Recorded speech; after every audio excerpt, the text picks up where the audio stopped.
Lucas, capítulo de número 7, verso de número 31. Todos encontraram? Diz assim o texto da palavra do Senhor.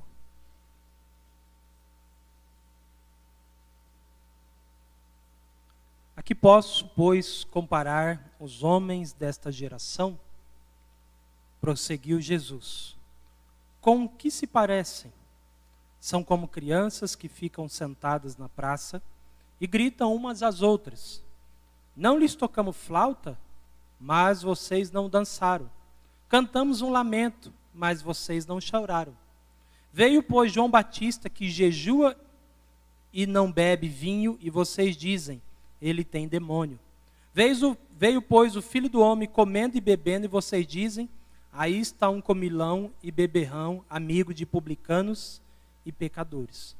Mas a sabedoria é comprovada por todos os seus discípulos. Feche seus olhos. Ó Senhor, nós te louvamos, ó Pai, nessa noite, por estarmos aqui, Senhor, em Tua presença. Obrigado por esse dia, Senhor Deus, abençoado, pela assembleia que tivemos. Obrigado, Senhor Deus, pela recepção dos novos membros. Obrigado, Pai, por fazer memória, Senhor Deus, e lembrarmos daquilo que o Senhor fez por nós na cruz do Calvário. E neste momento, Senhor, nosso desejo é que o Senhor venha, Pai, nos lavar através da Tua palavra. Assim como o Senhor disse aos discípulos que eles já estavam limpos por causa da palavra, o nosso desejo é que o Senhor venha limpar de nós toda sujeira, tudo aquilo que não Te agrada, tudo aquilo que sobra. Em nome de Jesus, Pai, venha nessa noite moldar o nosso coração e nossa vida a Ti. Abençoe o nosso irmão, querido visitante, amigo. Pai, assim como disse um dia o Teu servo, apóstolo Paulo, que no abrir da minha boca, Senhor, seja-me dada a palavra para fazer notório o ministério do Evangelho. Fale conosco, nos ensine nessa noite, em nome de Jesus. Amém. Pode sentar. Nós começamos neste mês de novembro e pretendemos falar todas as quintas e domingos sobre o tema maturidade. Nessa quinta eu comecei falando sobre a imaturidade de Judas. Eu disse que Judas teve todas as condições de crescer espiritualmente, assim como os outros 11 apóstolos, mas ele não quis. Eu disse também que Judas, assim como uma pessoa imatura, é aquele que troca Jesus por qualquer coisa. Judas vende Jesus por apenas 30 moedas de prata. Eu disse também na quinta que Judas é o típico imaturo, como aquela pessoa que tem a chamada falsa piedade. Naquele episódio em João, capítulo de número 13, onde Maria está quebrando o perfume aos pés de Jesus, ele diz então que deveria ter, em vez de desperdiçado o dinheiro de Maria, pegasse o dinheiro e dasse aos pobres. Aí João diz então, olha, ele disse isso, Judas, não porque tinha cuidado pelos pobres, mas porque era ladrão. Eu também disse que pessoas imaturas, assim como Judas, são pessoas que nunca reconhecem quem são. No momento da ceia, nesse texto que eu li, Jesus diz, há de me trair. Judas já estava conspirando contra Jesus, mas ainda assim ele olha no meio de todos e fala, sou eu, Senhor? Não reconhecia quem ele era. E também disse que a tristeza ou o perigo da imaturidade é que quando ela é reconhecida, talvez pode ser tarde demais. Judas, quando vem de Jesus e ele descobre que os fariseus querem assassiná-lo, ele reconhece que errou. Judas diz, pequei, entregando sangue inocente. Judas pega as moedas, joga no templo, cumprindo a profecia de Jeremias, e dito isso, diz que ele foi se enforcar. E Lucas nos informa, através de Pedro, em Atos, que ele se jogou num despenhadeiro e morreu. Então, no mês de novembro, nós vamos tratar este tema tão delicado porque amadurecer dói. Como eu disse na quinta-feira, quando eu era criança, minha mãe, eu perguntava para minha mãe, falava, mãe, está doendo minhas pernas, está doendo meus joelhos, está doendo minha coxa. E ela dizia: filho, é porque você está crescendo. Os ossos estão crescendo e por isso dói. O crescimento dói. Crescer emocionalmente, crescer espiritualmente dói. Nos custa suor, nos custa lágrima e nos custa experiência de vida. Certa vez, em primavera, eu estava dando aula e no intervalo de uma aula para outra, ia passando a professora das criancinhas, e aí ia passando aquela fileirinha de crianças, cantando aquela musiquinha que toda criança sabe. Um atrás do outro, feito gafanhoto. E eu fiquei olhando para aquilo, e eu achei muito interessante, olhando para as crianças, e a professora olhou para mim, e nós tivemos o mesmo pensamento na aula. Que bom ser criança. Oh, coisa boa, a professora disse. Oh, vontade de voltar a ser criança. E quando ela disse isso, eu fui para casa e eu fiquei pensando se de fato eu gostaria de voltar a ser criança. Eu fiquei pensando se de fato eu gostaria de voltar à menor idade, a ser quem eu era antigamente, menos experiente, menos sábio. E aí eu olho para a minha vida e para a sua vida, e eu divido essa pergunta para você. Será que você gostaria de voltar a ser criança? Se hoje o gênio da lâmpada aparecesse para você e falar você só pode ter um pedido. E o pedido é: você quer voltar a ser criança? Quem gostaria de voltar a ser criança? A gente pensa que, olha, eu gostaria de ser talvez jovem, mas com a cabeça que eu tenho hoje. Oh, meus 18 anos, a pessoa fala. Oh, se eu tivesse com uns 20 anos, com a cabeça que eu tenho hoje. Olha, eu gostaria de voltar no passado e fazer um monte de coisas diferentes que eu fiz na vida. Se eu pudesse, criança eu não queria, mas se eu pudesse voltar com a cabeça que eu tenho hoje, eu gostaria. Mas não pode. Isso não é possível. Porque cada fase é uma fase. Cada fase é uma fase que tem os seus desafios e as suas especificidades. Mas o que me chama a atenção é que muitas vezes nós crescemos e nós carregamos as mesmas características de quando nós éramos crianças, adolescentes ou jovens. Dito isto, você vai falar: nossa, fulano já é velho, fulano já casou, é barbado, já é pai de família, mas parece uma criança. Quem já ouviu essa expressão? Fulano já é velho, e ela já é mulher casada, mas parece uma meninona. E eu digo isso não no sentido simples, não no jeito de ser, do jeito jovial, alegre, mas eu digo na responsabilidade. Fulano já se casou, já saiu da barra da saia da mãe, mas ainda hoje parece que é adolescente, parece que é solteiro. Por que acontece isso? Porque é que a nossa sociedade está cada dia vivendo como fossem adolescentes e jovens. Se nos custa amadurecer emocionalmente, nos custa ainda mais amadurecer espiritualmente. Então, diz a nossa sociedade que quando você completa 18 anos, você se torna o quê? Alô? Quando você faz 18 anos, você se torna maior. Seria muito bom, fez 18 anos, liga a chavinha, agora responsável, né? Resolveu tudo. Resolveu quem é pai aí, depois o filho fez 18 anos? Fez 18 anos, nossa, resolveu tudo. Não resolveu. A maturidade não é uma coisa que vem com data planejada.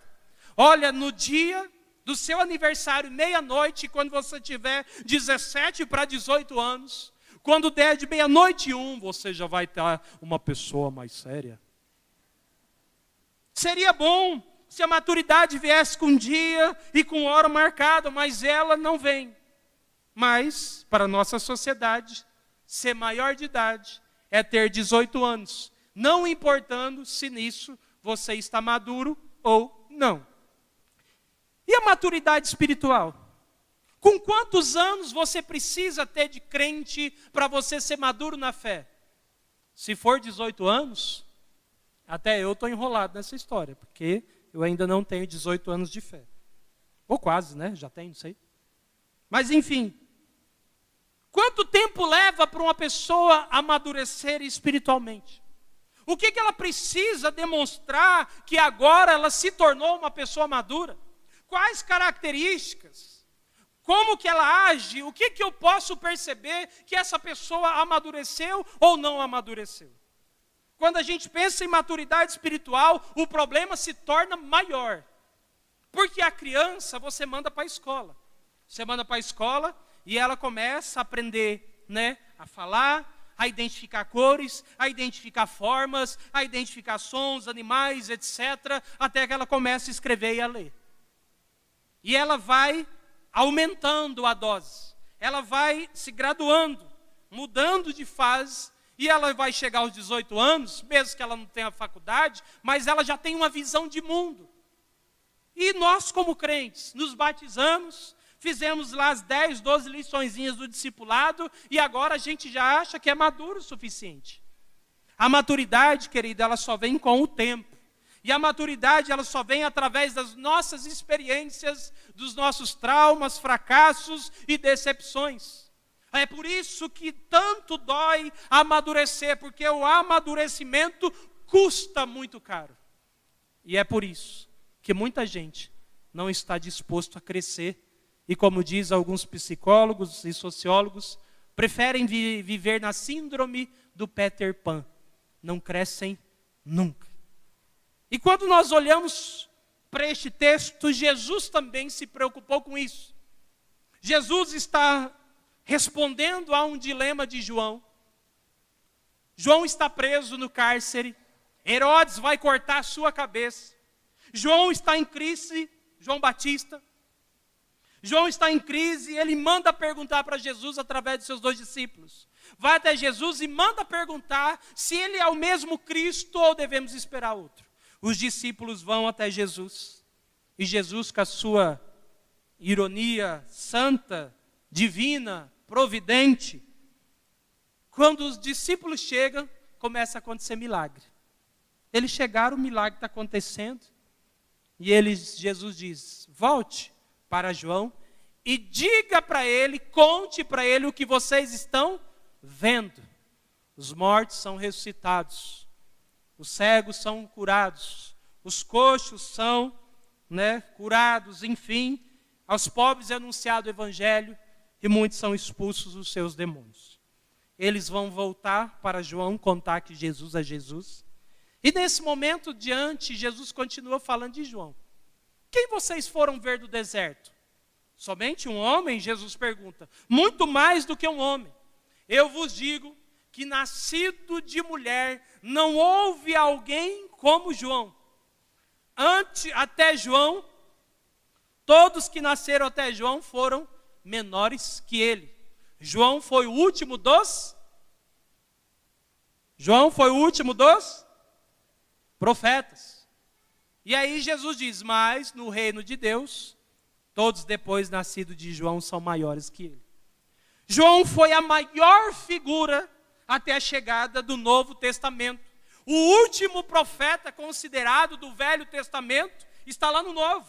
O último profeta do Antigo Testamento, o único profeta com ofício de profeta era João Batista. E Jesus diz que, olha, não houve ninguém como João. Mas Jesus olha para a vida de João e olha para a sua vida, faz uma comparação e pensa na geração que ele está lidando. Jesus olha para o seu povo, Jesus olha para o seu tempo, Jesus olha para a geração e ele chega à seguinte conclusão.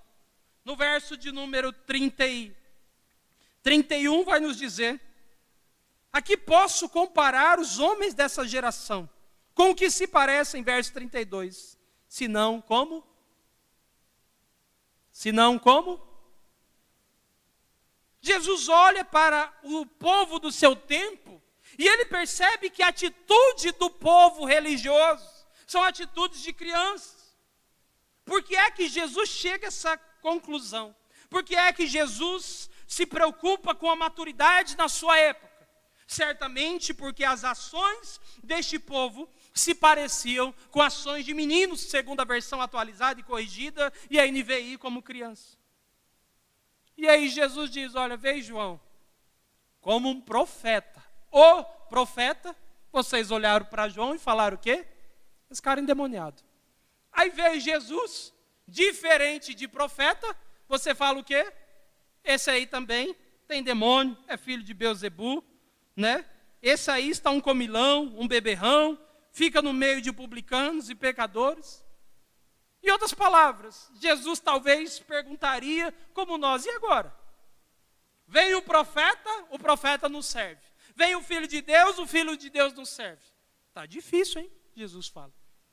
E ele diz, olha, a sabedoria é demonstrada por todos os seus discípulos. O conhecimento acerca de Deus é verificado naqueles que são discípulos de Deus. Da mesma forma que a imaturidade é verificada naqueles que ainda não se tornaram discípulos de Jesus. E hoje eu queria falar com você nessa noite sobre maturidade, o desafio de crescer espiritualmente. Esse é o nosso texto. E a primeira lição que nós aprendemos neste texto com Jesus é que pessoas imaturas são percebidas pelas suas atitudes. Verso 31. A que posso, pois, comparar os homens dessa geração? Prosseguiu Jesus. Com que se parece? Se as pessoas olharem para a tua vida, o que é que elas veem em você? Qual é o ar que você passa? Qual é a imagem que você entrega para as pessoas? Talvez você é do tipo de pessoa que vai falar o seguinte, olha pastor, eu não estou nem aí com a opinião dos outros. O que os outros pensam de mim é problema deles. Alguém fala desse jeito.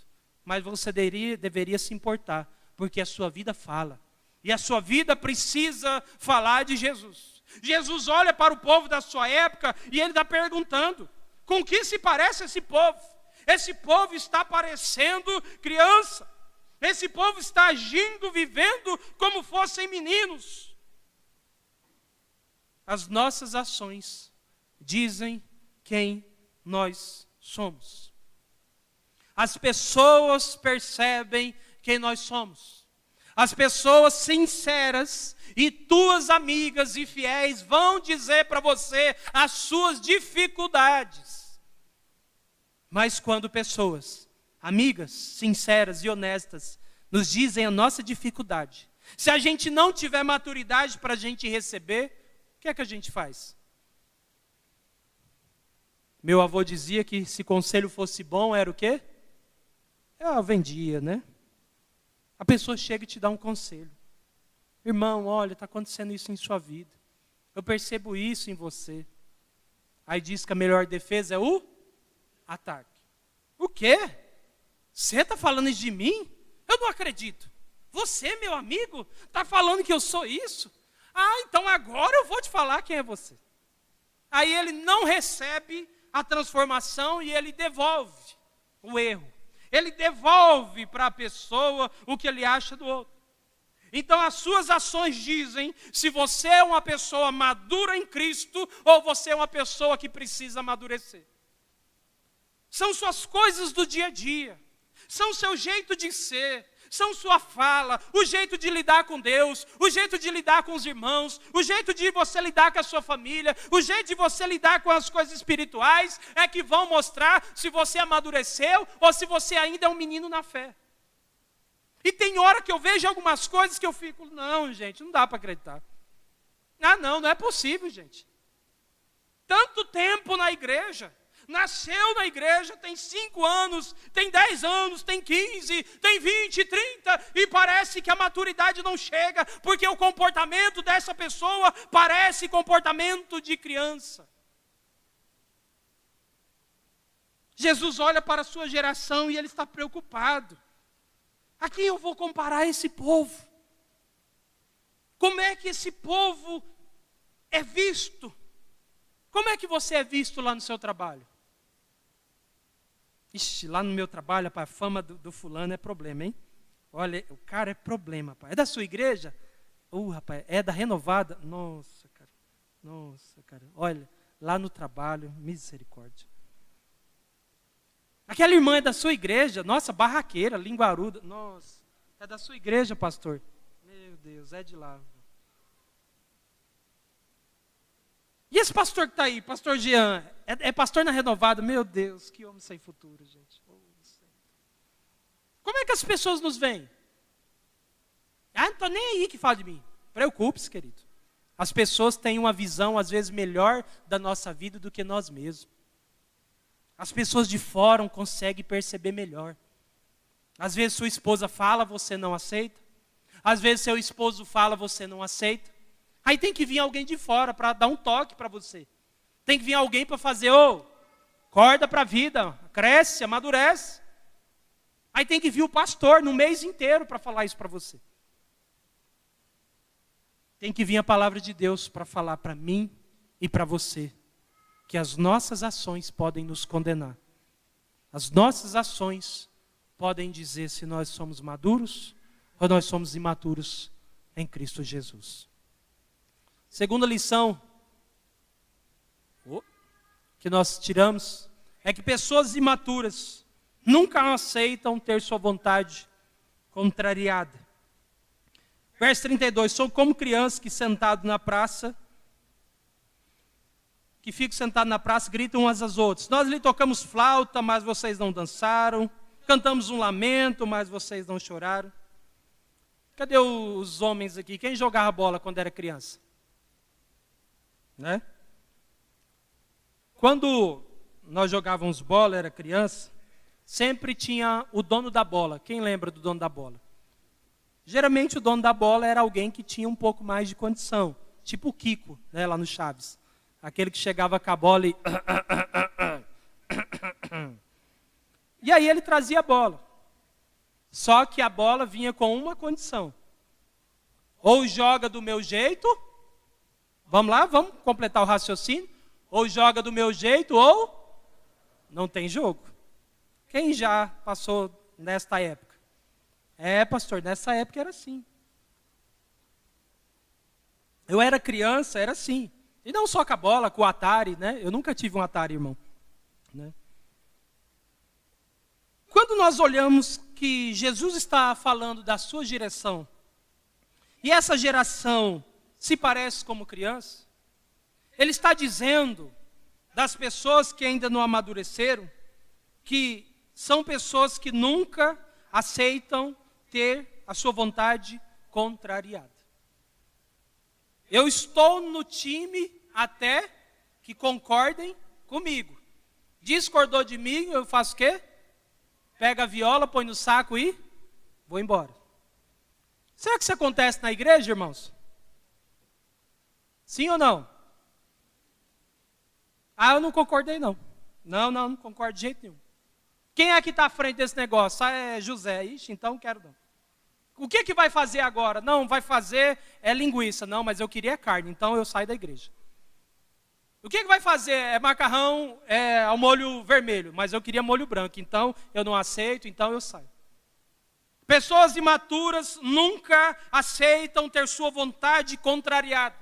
Se você não quer ser contrariado, não sirva a Jesus.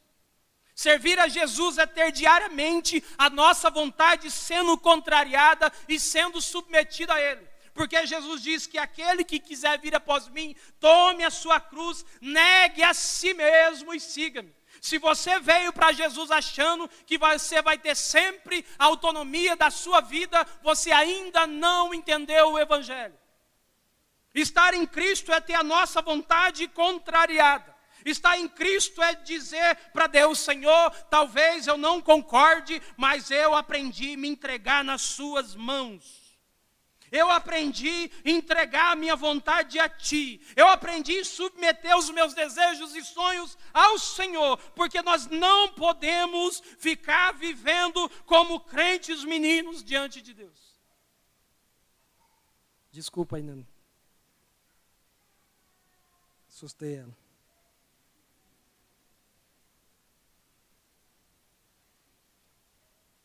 Você que está sendo recebido e você que faz parte dessa igreja, Aqui funciona mais ou menos o seguinte. Não para os irmãos que chegaram, mas isso é uma praxe já. A pessoa quer vir para a igreja, aí nós vamos, visitamos, acolhemos, prestamos assistência, estamos juntos, servimos. Chama aqui, vem à frente, apresenta, tira foto, vai para o hall de membros. Dá um trabalho danado de ficar mudando essa questão de hall de membros, atualiza, desatualiza. E aí o dia que ele discorda de alguma coisa, aparece no grupo do WhatsApp, fulano saiu. Aí você pergunta assim, alguém pergunta, e aí pastor, fulano saiu? Aí eu falo assim, rapaz, eu estou igual o marido traído. Eu sou o último a ficar sabendo. Eu não gostei, eu saio. Eu não gostei, eu pego a bola e saio do jogo. Querido, nós estamos vivendo para Cristo. E a nossa vontade precisa estar submetida a Ele. Na sua casa, a sua vontade é sempre feita? É? Você faz tudo que você quer? Fala aí para sua esposa aí. No seu trabalho você faz tudo que você quer? O patrão faz tudo o que quer? O filho faz tudo o que quer? Aí chega na igreja, não concordo, então eu saio. Querido, a gente precisa amadurecer, o mundo não gira ao meu redor. O mundo não gira para mim. Eu preciso aceitar aquilo que vem de Deus. Eu preciso me submeter à vontade de Deus. Quantas vezes nós precisamos engolir sapos, mas nós precisamos vomitar diamantes.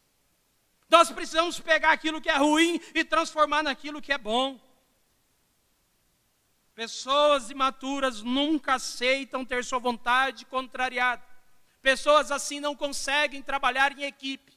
Ela é sempre do contra, sempre não gosta, sempre está errado. É terrível trabalhar com pessoas assim, porque nunca está bom, nunca é certo, sempre está errado. Pelo amor de Deus, queridos.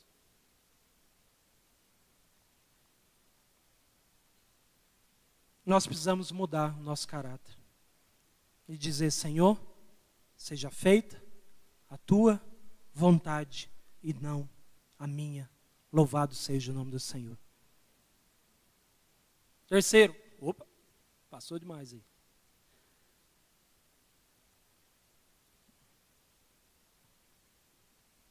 Pessoas imaturas nunca estão satisfeitas. Verso 33 ao 34 diz assim. Pois veio João Batista, que jejua e não bebe vinho, e vocês dizem, ele tem demônio. Veio, pois, o Filho do Homem, comendo e bebendo, e vocês dizem, aí está um comilão, um beberrão e amigo de publicanos e pecadores. Jesus está contrastando a lei e a graça. Veio João Batista, rústico, estilo de profeta, roupa de profeta, jeito de profeta, linguagem de profeta. O povo olha para João Batista e diz o quê? Endemoniado. Aí vem Jesus, não tinha roupa de profeta, não tinha esse jargão, essa postura e pompa de profeta.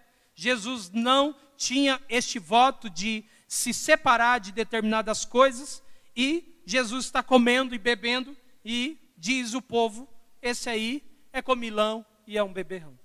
Aí Jesus fala assim, dá para entender esse povo? Dá para entender? O que mais vocês querem? Veio João, vocês não aceitaram. Veio eu, vocês não aceitaram. Jesus veio de forma simples, não tá bom. João veio de forma rústica, não tá bom. O que é que a gente precisa? O que é que a gente quer? Às vezes eu fico pensando, querido, que a gente está buscando não sei o quê. A gente nunca está feliz. Querido, se você soubesse o que eu recebo nesse WhatsApp de reclamação nessa igreja, de coisa que eu falo assim, gente, meu Deus do céu, está faltando maturidade, porque nunca está contente com nada. Nunca está bom, querido. Eu preciso me contentar em Deus e perceber que nem sempre minha vontade será feita. Ah, mas eu gostava que era assim. Não, mas eu queria que fosse desse jeito. A igreja parece como a seleção está jogando, né? Todo mundo sabe o que o técnico tem que fazer. Todo mundo sabe, olha, se o Tite fizesse isso, nem sei se é o Tite, né, eu não estou mais por fora aqui. Se o Tite fizesse isso, aí ia ganhar. Se ele colocasse fulano, porque se ele fizesse fulano, aí todo mundo sabe o que tem que fazer, menos o pastor. Tenha satisfação plena em Deus, querido. Nós estamos num monte de desafios. Você acha que eu estou feliz, satisfeito com tudo? Não. A gente tem um monte de coisa para a gente conseguir, para a gente crescer espiritualmente, estruturalmente. Nós temos um monte de coisa. Mas eu não fico emprestando minha boca para murmuração. Tem pessoa que cansa a beleza, gente. Você está perto dela, nossa, não sei o quê, fala não sei o quê, não sei o quê. Aí você fala, moço, misericórdia. Cansa, estressa. Aí tem pessoa, gente, que sinceramente, quando eu passo naquela porta e eu vejo, tem gente que eu já, eu corto e volto. Porque, meu Deus do céu, é o ventilador, é não sei o quê, é o som, tudo. Nunca está bom.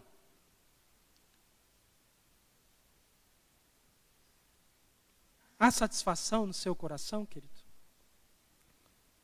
Pessoas insatisfeitas são pessoas que não têm norte na sua vida. Nunca está bom. A insatisfação também pode ser alvo da sua própria frustração. Eu sou frustrado e por isso eu preciso despejar isso em alguém. E por isso eu preciso que alguém seja aquilo que eu estou sendo. Eu preciso projetar nessa pessoa. E eu preciso perceber que essa pessoa está mal, está ruim, tem defeitos. E dessa forma eu vivo uma pessoa amargurada. Dessa forma eu vivo uma pessoa triste. Uma pessoa que as pessoas não querem estar perto. Porque nunca está contente com nada. Pessimista, está sempre não.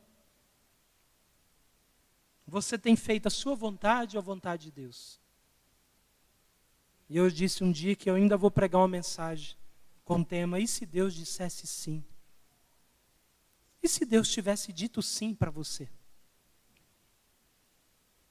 Pensa 5 anos, vamos fazer esse teste. Olha 5 anos da sua vida, e se Deus tivesse dito sim para você? O que você acha hoje? Deus tivesse só dito sim. Sim, sim, sim, sim. 5 anos para trás, como é que estaria a sua vida hoje? Deus sabe o que é melhor para a sua vida. João Batista foi importante, mas ele veio até um certo limite. Dali para frente, veio Jesus. Depois de Jesus, os apóstolos, e assim sucessivamente. Cada fase é uma fase, cada momento é um momento.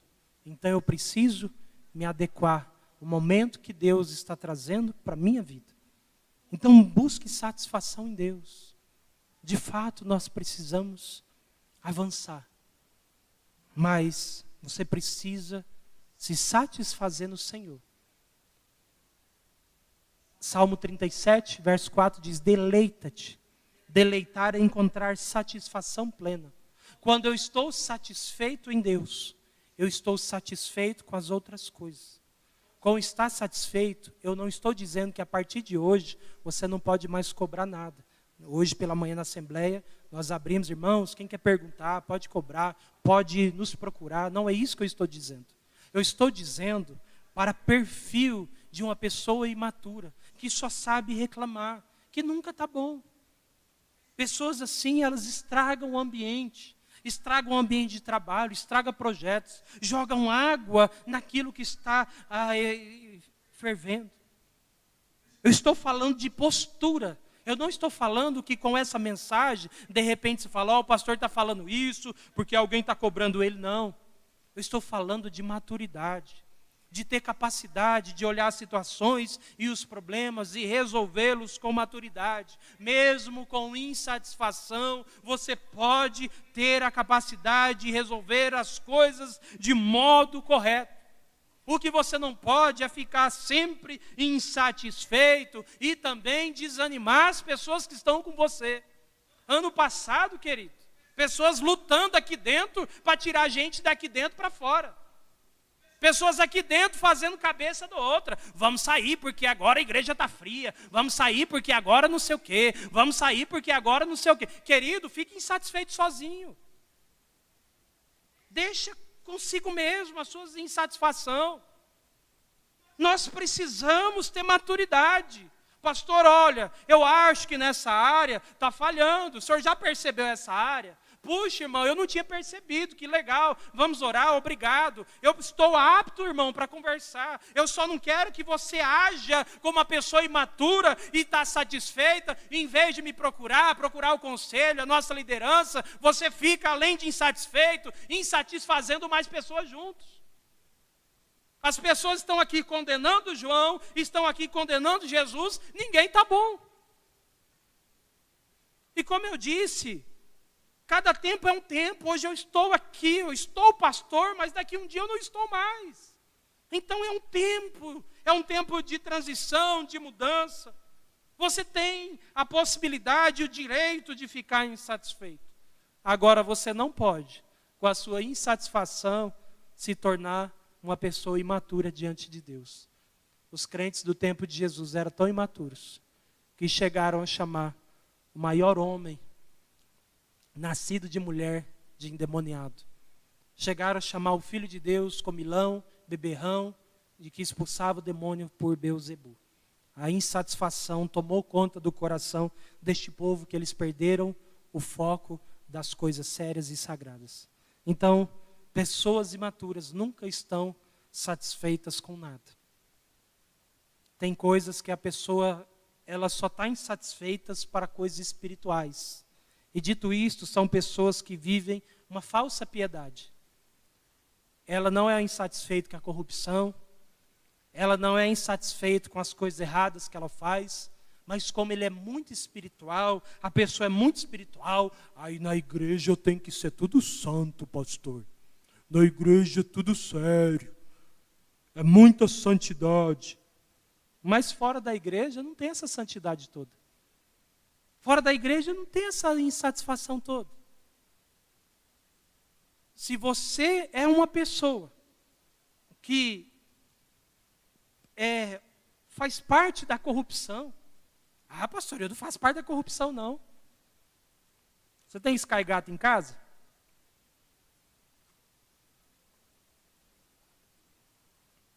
A corrupção está lá em Brasília, pastor. Você entra na vaga de idoso, você fura a fila. Como é que é? Mas a corrupção não é só lá. Não. Falsa piedade só vê corrupção dentro da igreja. Uma falsa espiritualidade. Tem que ter santidade, mas fora da igreja não é bem assim. Pessoas imaturas nunca estão satisfeitas. Queridos, eu quero dizer, como diz o salmista no Salmo 126, grandes coisas fez o Senhor por nós, por isso nós estamos alegres.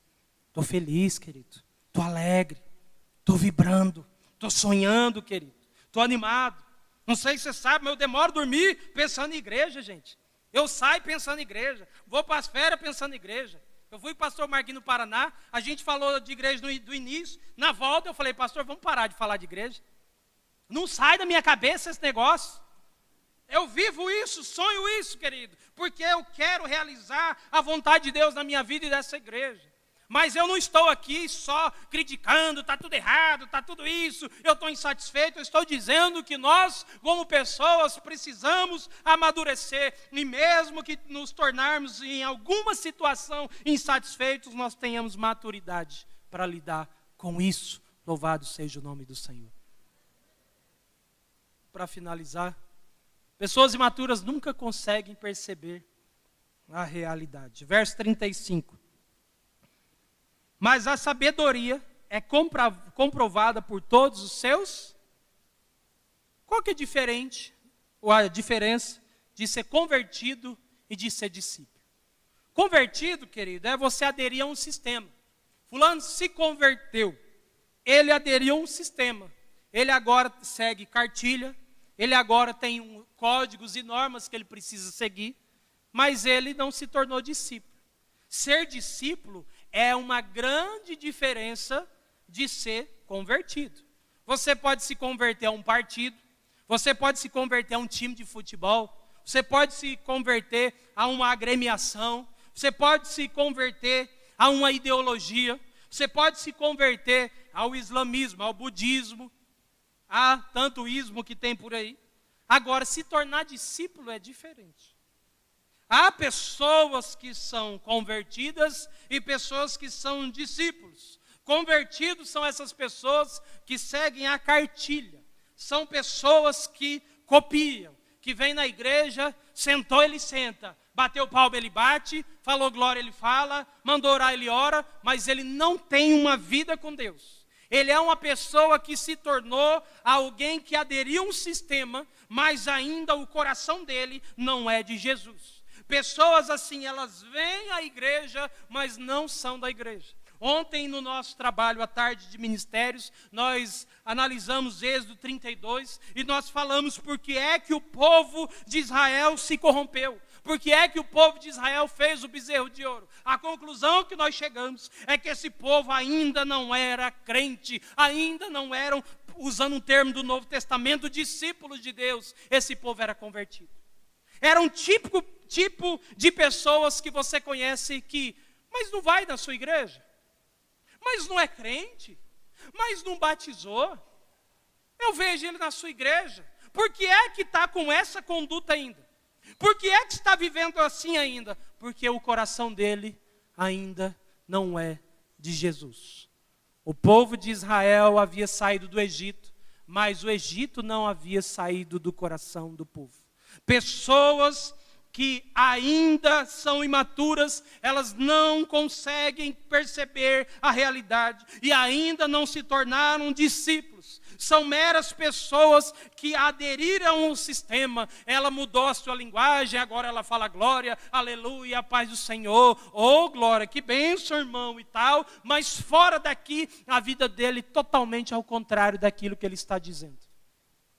Fora da igreja ele vive uma vida totalmente, uma vida imatura, uma vida de alguém que não parece que tem Deus. Pessoas imaturas são típicos convertidos, que vêm na igreja, mas a igreja não vai nele. Ele até entra aqui, mas o que está aqui não entra nele. Ele vem, ele acha legal o culto, acha legal o louvor, acha legal o pessoal, a palavra, mas da porta para fora, a vida dele é outra. Essas pessoas imaturas têm uma vida dupla. Dentro da igreja, ele faz tudo o que o irmão do lado está fazendo. Fora da igreja, a vida dele é uma vida dupla. Pessoas imaturas não conseguem perceber a realidade. Estão sempre vivendo na imaturidade e mesmo assim não conseguem perceber que ainda assim estão erradas. As pessoas mais difíceis de trabalhar não é o não crente, não é a pessoa que não conhece a Deus. A pessoa mais difícil de trabalhar é aquela que acha que conhece a Deus. Geralmente a pessoa que se afastou, a pessoa que está longe dos caminhos do Senhor, essa que acha que conhece Deus, mas não conhece coisa nenhuma, porque ela simplesmente se converteu, mas não se tornou discípulo. Não seja um mero convertido. Deixa Deus trabalhar na sua vida e se tornar um discípulo. Não venha somente na igreja, deixe que a igreja entre no seu coração. Não fale somente de Cristo, mas deixa que Cristo fale através da sua vida. Não seja imaturo, querido. Nós estamos batalhando para nos tornar uma nova igreja. Estamos sonhando com um bom templo maior, que receba mais pessoas. Estamos sonhando com um crescimento numérico, mas não tem como a igreja crescer numericamente se essa igreja não for madura. Querido, se nós tivermos aqui 500 membros, nós vamos para o buraco com os 500. Então, se é para ir para o buraco, então a gente vai com menos. Entendeu? Então é melhor que a gente amadureça. Se a gente quer crescer em números, se a gente quer crescer em estrutura, é necessário que a nossa vida seja primeiramente tratada e amadurecida em nome de Jesus. Pastor, o senhor está falando que eu sou imaturo? O senhor veio aqui para me acusar hoje, pastor? Como eu disse quinta, querido, eu não estou aqui para acusar ninguém. A palavra prega para você, ela prega primeiro para mim. Eu preciso olhar para a minha vida e perceber minhas ações, para ver se a minha vida também não está sendo uma vida de imaturidade. A diferença, querido, é que hoje você tem a oportunidade de fazer algo diferente. De olhar para o seu casamento e falar, gente, tá bom, vamos parar de briga. Está na hora da gente se entender. Minha esposa, vamos se entender. Meu esposo, vamos se entender. Meu filho, meu patrão, meu líder, vamos pôr as cartas na mesa, vamos fechar essa conta, vamos se entender. Querido, tem hora que a gente fica numas coisas e vai. Tem hora que a gente tem que virar a página, querido. Tem hora que é hora de engolir o choro. Tem hora que é hora de lamentar, como diz Eclesiastes, mas tem hora que é hora de parar. É hora que é hora de levantar e fazer as coisas diferentes. Então eu não sei qual é a área da tua vida que precisa ser transformada, você sabe. Eu não sei qual é a área da sua vida que precisa de modificação. Mas a palavra de Deus está nos dando caminhos. Se você nessa noite se enquadra em alguma dessas coisas que eu falei, você necessita amadurecer, assim como eu. Se as suas ações apontam, o seu jeito de ser fora da igreja é diferente daqui, então você precisa amadurecer. Se você nunca está, sua vontade nunca pode ser contrariada, se a esposa falou uma coisa para você, você já ficou bravo, nunca aceita, você precisa amadurecer. Se seu esposo fala uma coisa e você nunca aceita, você tem que amadurecer. Se você nunca está contente com nada, está sempre ruim, está tudo errado, ninguém presta, ninguém é crente, você precisa amadurecer.